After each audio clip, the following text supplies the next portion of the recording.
Okay, this is the first in what might be a series of short, simple videos, mainly for the Langley College of Art and my Tuesday Art group, based on simple watercolours.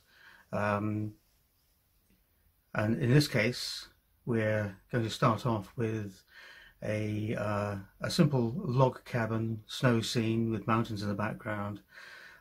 Quite a nice scene. Let me point out one or two of the reasons why I quite like this picture. First of all, we've got two colours which are opposite each other on the colour wheel and therefore are complementary. The first is the greenery in the trees, and the second is the amount of red that there is in the woodwork of the log cabin itself. So you've got red and green, which are two complementary colours, so that's a winner just to start off with. Secondly, you've got some nice verticals joining the bottom of the picture to the top. So we've got these trees here and down here. There's a chimney here too, which again it's always good to have these verticals in a picture, joining top and bottom. I'm going to make the chimney just a little bit taller, perhaps, just to emphasize that point. There's some lovely contrasting shadows, both in the foreground, on the roof of the cabin, and also in the mountains too, so that's always nice to have. So the first thing I'm going to quickly whip through are the tools and materials that we need to use. I'm working on Langton 240 gram cold pressed watercolour paper. It's got a nice tooth to it, so I quite enjoy using that. Colour wise, you'll need, for the sky, and for the shadows, Cobalt Blue and Ultramarine Blue. The sky is lighter towards the mountains, slightly richer at the top, so we'll use a combination of those two blues for that.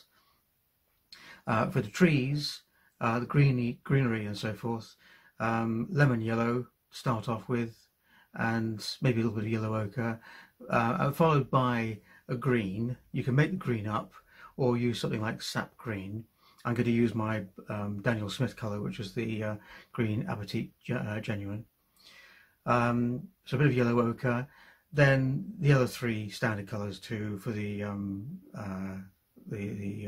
log cabin here. So burnt sienna, burnt umber, and a little bit of alizarin crimson as well to make up some of the shadow colour too. So cobalt blue, ultramarine blue, lemon yellow, a sap green, yellow ochre, burnt umber, burnt sienna, and maybe a little bit of alizarin crimson. So I've already got the thing going with the drawing work. Not much change there. I'm going to have this window with the glazing showing, little window here and a door and so forth. I've increased the height of the chimney a little bit just to connect the foreground a bit with the background. But apart from that, it's very much as the photograph. One thing I didn't mention, of course, and something you always have to deal with when working from photographs, is trying to get this feeling of distance in your paintings. We are, as I've said before, trying to convince people that this is a three-dimensional picture, but based on a two-dimensional piece of paper. So the cabin obviously needs to be quite vivid, needs to be quite warm in the colours that you use.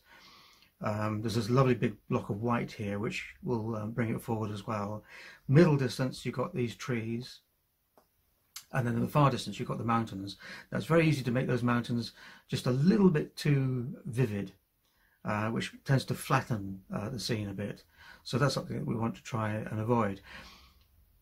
But we've got to put in a fairly toneful, it's a bad word, but to put in a mid-tone for the sky, so that we get the contrast between the white snow peaks and the sky itself, which will define the shape of the mountains.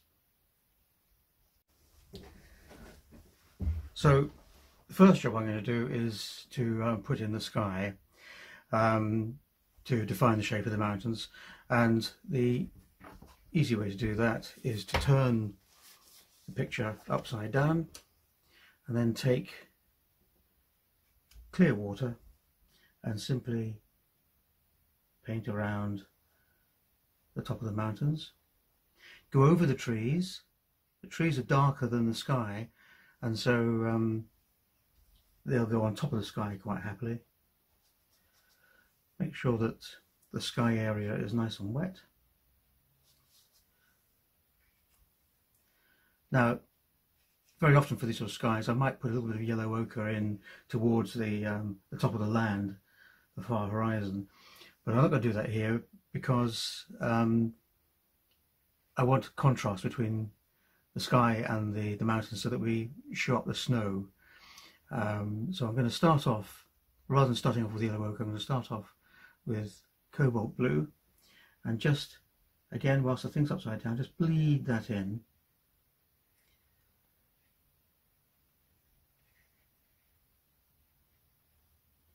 Putting the water on, the clear water on first, means that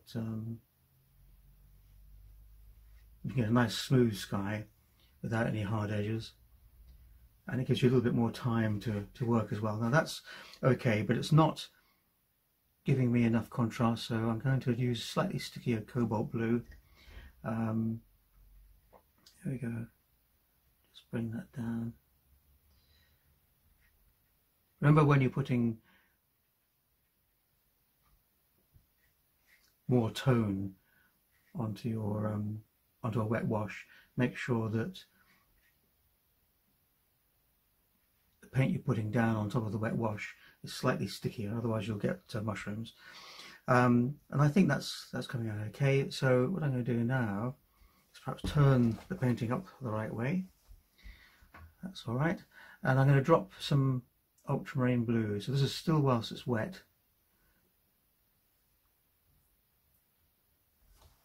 And just, I could leave that as it is, but I'm going to just put in ultramarine blue, which is warmer, slightly brighter, and that's okay actually. I've got a bit of sort of fluffiness around there, but that's all right. I think I quite enjoy that. That should look all right. Okay, so we want to dry that off.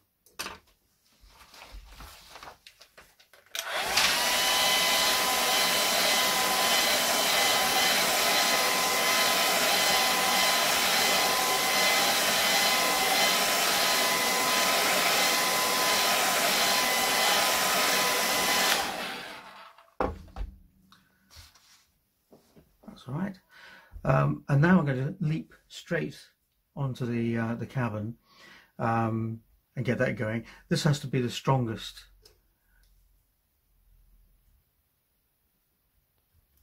subject with tone and so forth. Looking at the photograph again, you can see that the light is coming from, looking at the mountains and looking at the cabin, of course, the light is coming from the right hand side. There you can see on the chimney it's coming from the right hand side as well. So that means that this left hand side of the cabin is going to be in a bit of shadow. So I'm just going to first of all put on a bit of yellow ochre to get that going. As usual, I'm going to work sort of wet into wet.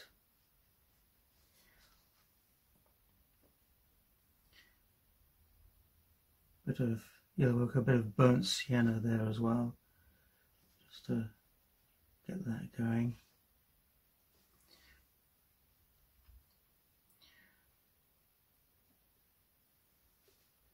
Follow a bit of burnt umber here and there. It's just to give a basic background tone to that area. Now the overhang there of the roof on the left hand side it's in shadow, it's quite dark, so I'm going to use some burnt umber with a touch of Cobalt Blue.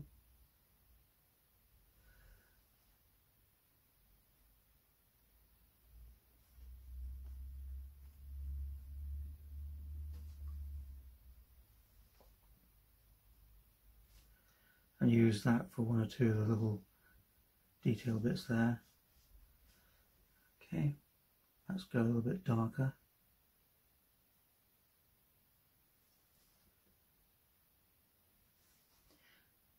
At the end of the day, it's all about contrasts. That's okay. Good.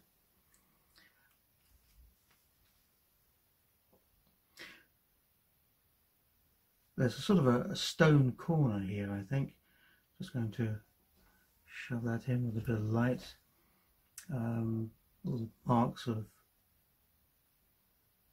burnt umber, a little bit of cobalt blue as well.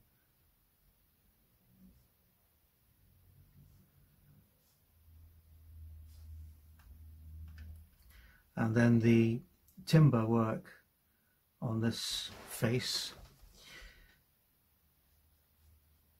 Start off with a yellow ochre.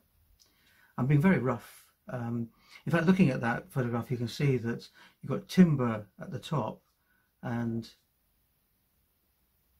stonework below.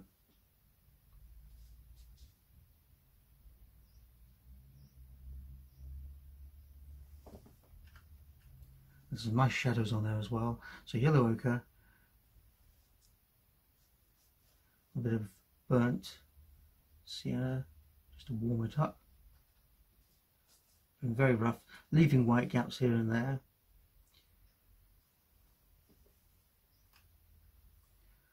And then finishing off with some streaks of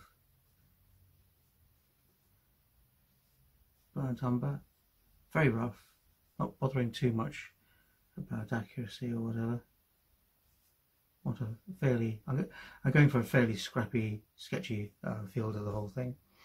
Now there's stonework at the bottom, so we'll start that off with a little bit of yellow ochre. Bit of burnt umber here and there, so it's not looking very different from the top. And then whilst that's still wet, take some cobalt blue, shove that in. Of course it'll go slightly green with other bits there, but that's okay, that's fine, that's all right. Good, okay.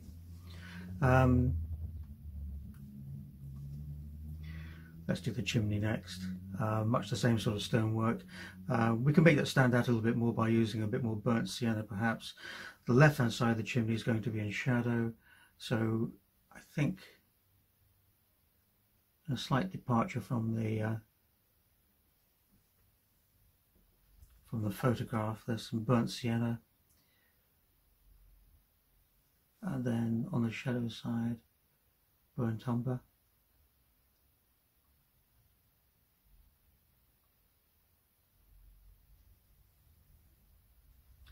Again, just drop in a few little dark marks here and there, just to give it a bit of texture. At the bottom, where you've obviously got the heat coming from the chimney itself, it's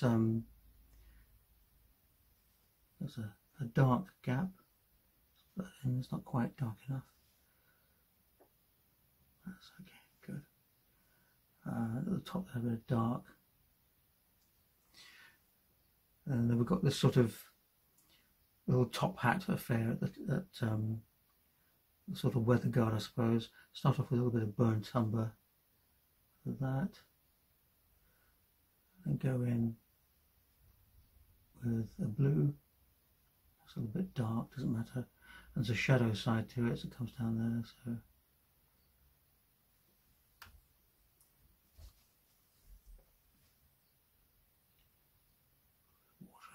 that's fine. Okay, good.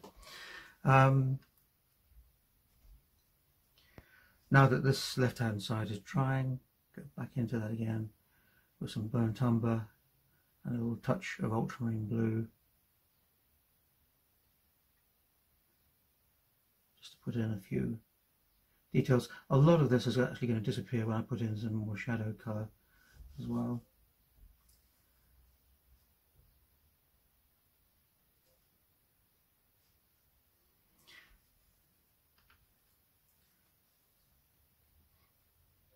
There is a gutter on this side.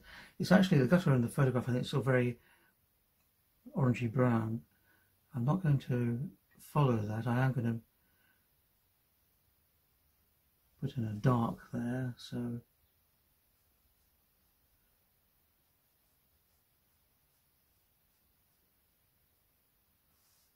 I'll come back to that in a minute. And then we've got a downpipe here as well. I'll darken up the shadow side of that with ultramarine blue and burnt umber. Darken up the bottom of the gutter.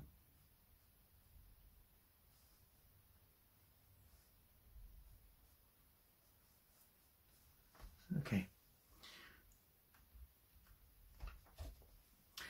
And then I'm going to put the window in. Now for that, one colour I didn't mention is Payne's Grey, which I find quite a nice colour for windows, using the side of the brush.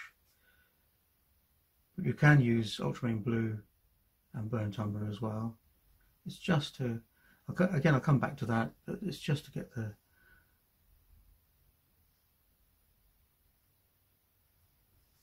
that's fine, leave that as it is. Okay, so I'm going to make a start on the mountains at the background, and of course they're defined by the white snow and a lot of dark areas. The dark areas on the left hand side have a slight tinge of yellow ochre in them, so I'm going to use a small brush with a fine tip and just get some of those going, and then mix up a grey of I'm going to use Cobalt Blue, always use a sky colour, with a little bit of burnt umber, and start to drop that into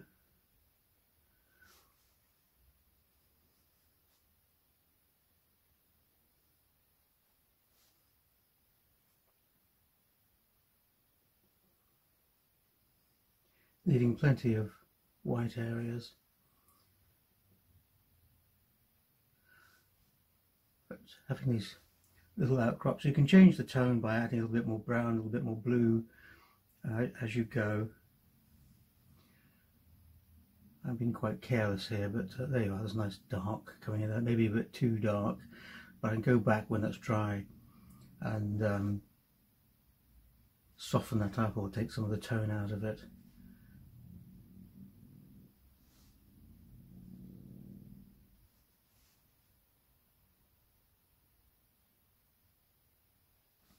Some of this on the left hand side will be hidden by trees.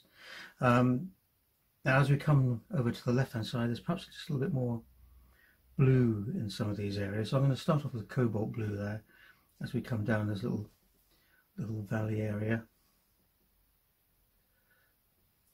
Whilst it's still wet, I'm going to drop in some of that dark I made up.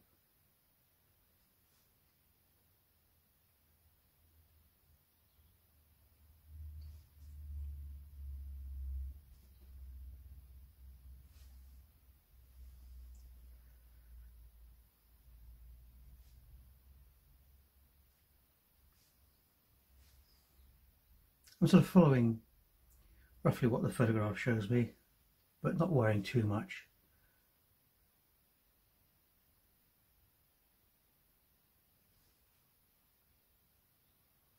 Main thing to do is to vary the tone, adding a little bit of water here and there where you need it. This is where an artist I met many years ago said that one of the greatest weapons that an artist can have, or one of the greatest comforts if you like, was dirty water, because it's great for this sort of area. Where I've got, you see just there, if I add a slightly darker tone to the bottom of that, then that all changes and you get these different sets of depth and so forth.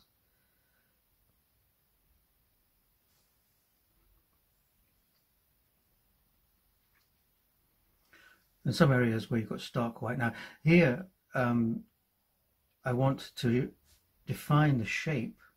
Of course, there's going to be a tree there anyway. Define the shape of the top of the roof of the cabin, and so to do that, I'm using a bit of contrast there.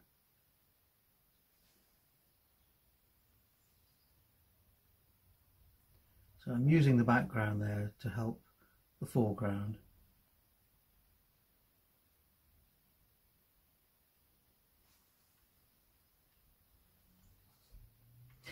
There are some large areas of shadow here, so this may look a bit stark at the moment, but it will change when we put the shadows on.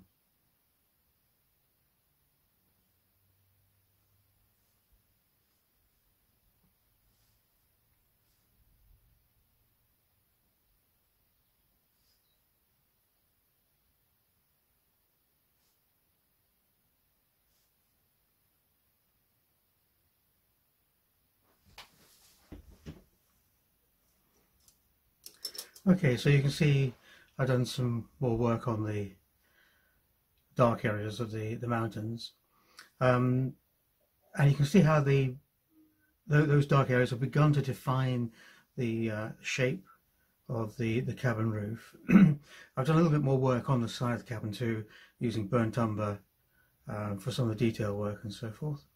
What I'm going to do now is to put in some of these shadows, starting with the mountains, and I'm going to mix up a nice warm shadow colour which will consist of a blue plus a red. Now I'm going to use Cobalt Blue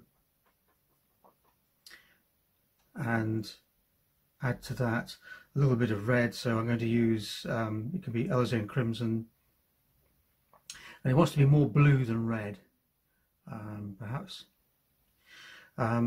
And if you look at the original photograph, you can see these large shadow areas on the mountains here, cast by the mountains themselves. And if you look also, they undulate, go up and down, and that emphasizes the shape of the sort of hillocks and ridges and so forth. So that's what I'm going to aim for. I'm going to start from the left hand side. There's a little shadow area here, and just bring it quite smoothly over there, shadow area there perhaps. And again, straight away this starts to give you a little bit more of a three-dimensional shape to the mountains. So there's a nice shadow area. Don't want to cut out too much of the white snow, of course. Lovely shadow there cast by that hill, and more down here.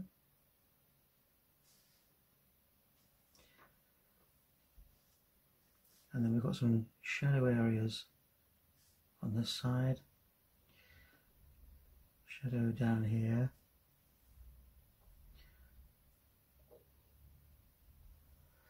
and then we've got this nice undulating shadow on the right hand side.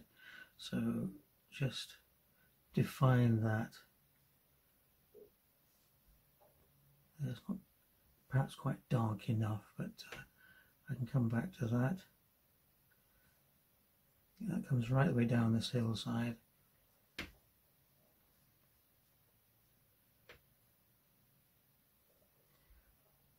Shadow area there too. And just up here, a little bit on that side. Okay, so that starts to make the mountains look even more three-dimensional. Didn't quite mix up enough of the shadow colours, so some more Cobalt Blue, a little bit of red. That's good. Make it a little bit stickier, a little bit darker perhaps, because it's going to be for the shadows closer to the eye. And we can make a start on this cabin. There's a shadow cast by the chimney. There is a slight shadow down here,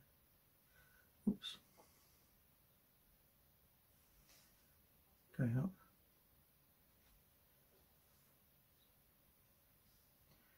Just spread that out a little bit. The whole point is to make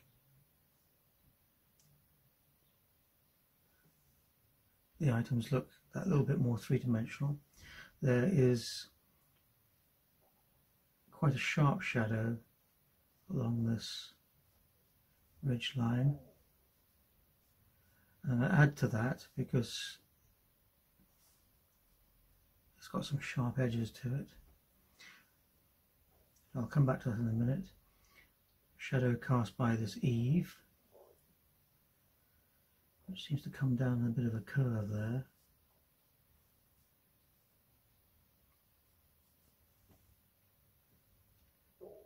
Not quite as dark as I'd like it, so let's make that shadow colour the blue and the red. Oops, that's a bit too red. Maybe add a little touch of burnt umber to it as well. Just make that a little bit, yeah, that's a bit better.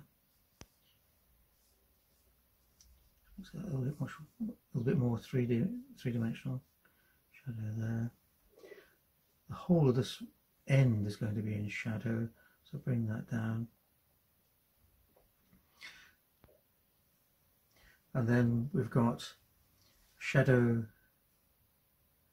up here and down here, but I'm not going to do that yet because there's little touches of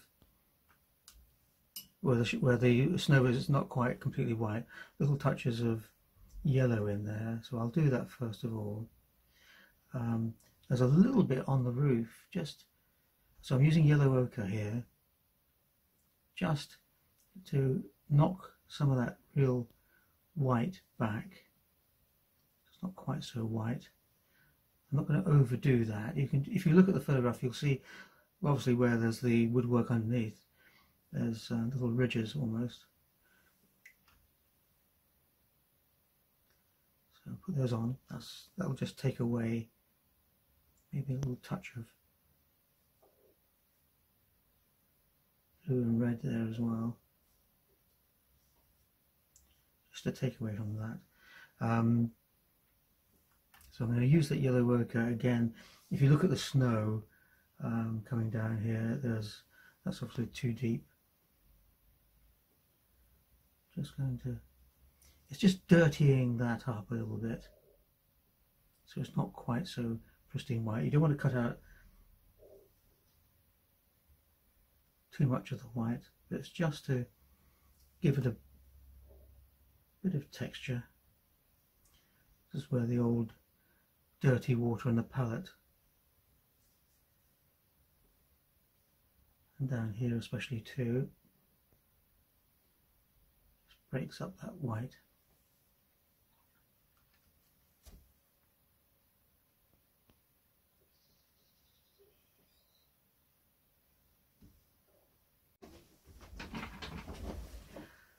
Okay, so more shadow colour. It wants to be slightly more intense tonally, so a bit less water to see what that looks like. I'm just going to move the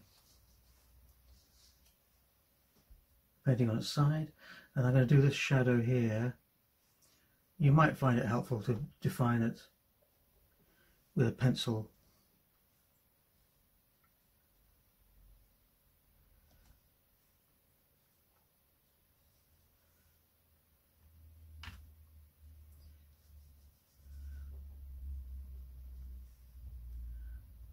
It wants to be slightly wavy, so it's following the undulating shape of the snow.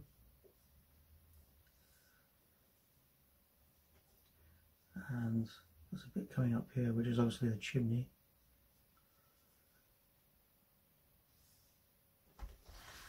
That will do for that.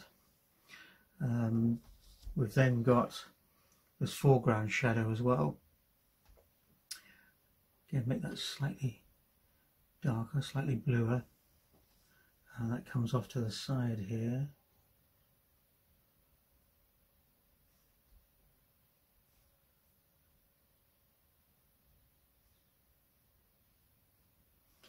And seems to climb the wall.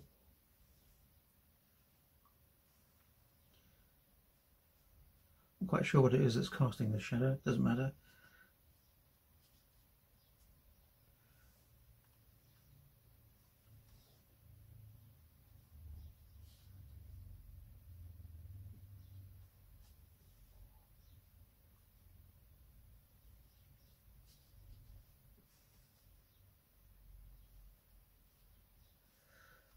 And there's a slightly more purple shadow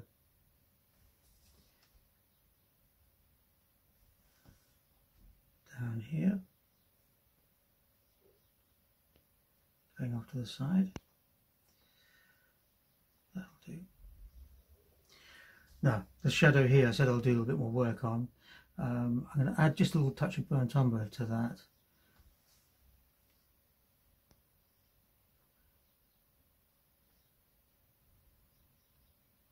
It's maybe a little bit too dark, doesn't matter too much though.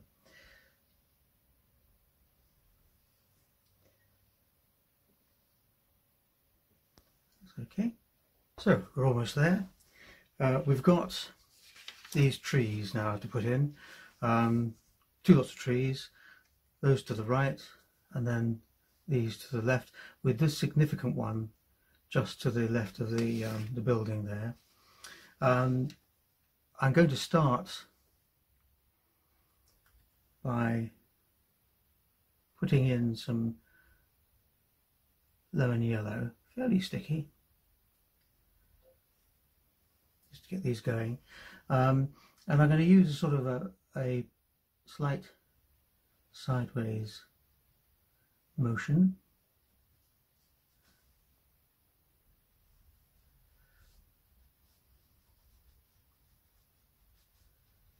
and this will define the shape of the slope to the left hand side. I tend on these middle distance trees to work tree by tree, so having put the lemon yellow in, I'm now going to use my green. Now in your case you can use sap green if you like. I've got this Green Appetit Genuine, which is a Daniel Smith colour. If your green is too bright, then deaden it with a bit of red. And when I say red, it can be burnt umber, burnt sienna.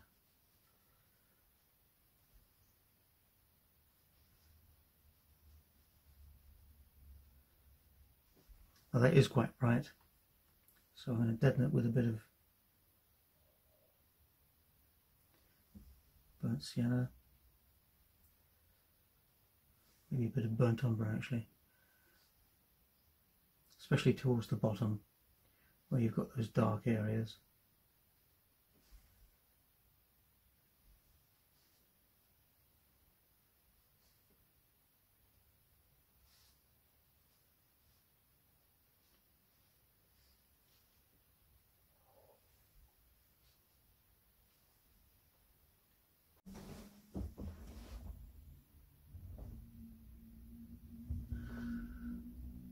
Sort of halfway through doing them. Just wanted to show you that rather than having great big conical green blobs, I tend to use a brush which has got a fine point to it on its side, letting just the tip touch, and working from side to side in these sort of wave-like sideways movements. Just mixing up my green with the burnt umber there to make it slightly darker, and so rather than ending up with a sort of a conical green blob, I'm working from side to side, leaving gaps where there's lighter tone, getting obviously narrower as we get to the top.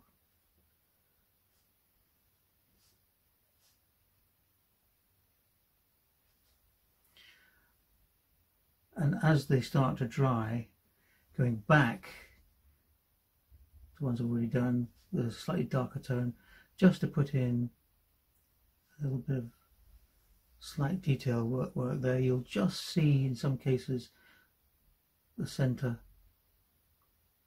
trunk of the tree.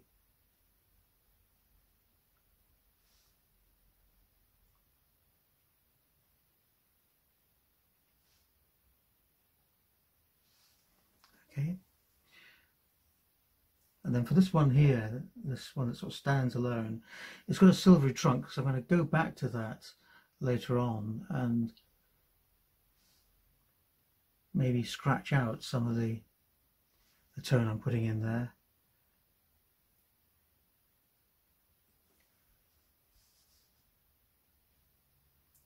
It's quite a prominent tree, so it's over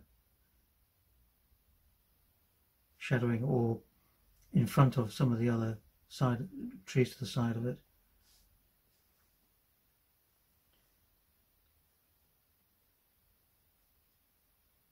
By varying the pressure on your brush in its sideways position, you can get different thicknesses, slightly closer to the eye than the other trees perhaps.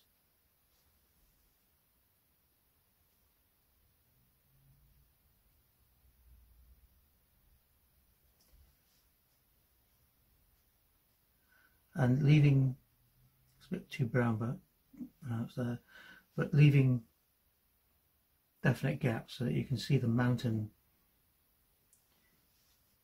behind it.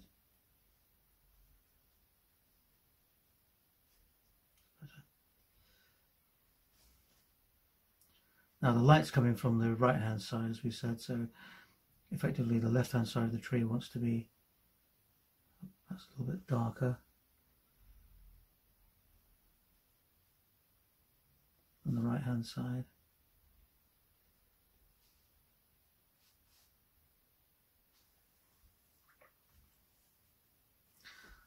So there's our tree just sticking out, just using a bit of water there to lighten the right hand side of the tree, because that's, as I say, that's where the light's coming from. That'll do.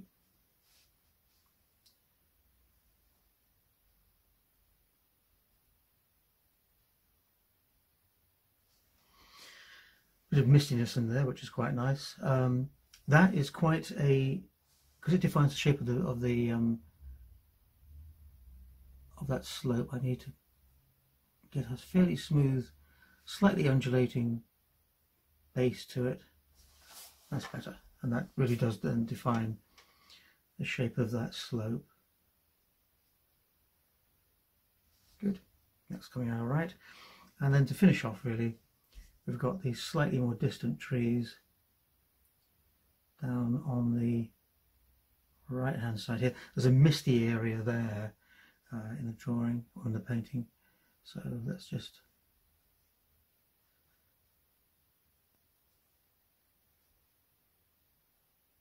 and this gives a nice balance to the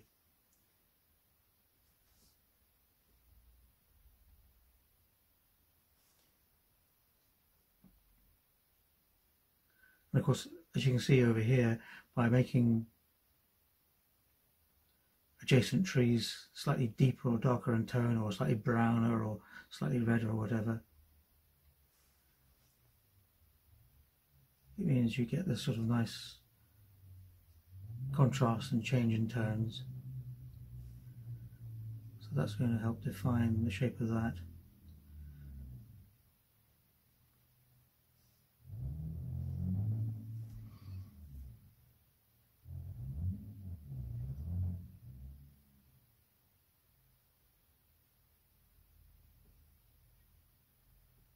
Okay, so I'm just going to dry that off.